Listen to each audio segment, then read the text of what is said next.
ரெண்டு விஷயம் உங்க வாழ்க்கையில் இருந்துச்சுன்னா எல்லாம் உங்களை பாதுகாத்துக்கிட்டே இருப்பான்.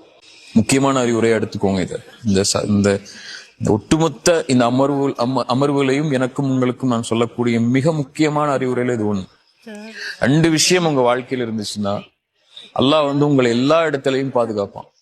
ஒண்ணு, குர்ஆன காலையிலையும் மாலையிலையும் ஓதுங்க. ஒரு பக்கமாவது 5 ஆயத்தாவது குர்ஆனை திறந்து, மொழியாக்கம் தெரியலனாலும் கூட பிரச்சனை இல்லை, குர்ஆனை திறந்து காலையில ஒரு 2 நிமிஷம் ஒதுக்கி ஒரு 5 ஆயத்தை ஓதுங்க.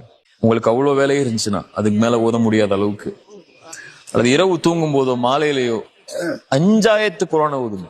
5 ஆயத்துங்கிறது 5 ஆயத்தை தான் ஓதணும்னு நான் சொல்லல. அவ்வளவு அதை விட உங்களுக்கு நேரம் இல்லை அப்படிங்கிற பட்சத்துல சொல்றேன். குறைஞ்சபட்சம் உங்களுக்கு தாய் தந்தை உயிரோடு இருந்தா ஒவ்வொரு நாளும் அவங்கள்ட்ட பேசுங்க கண்ணியமான முறையில. இந்த ரெண்டை நீங்க செஞ்சீங்கன்னா அல்லாஹ்வுடைய பாதுகாப்புல இருந்து நீங்க விலகவே மாட்டீங்க.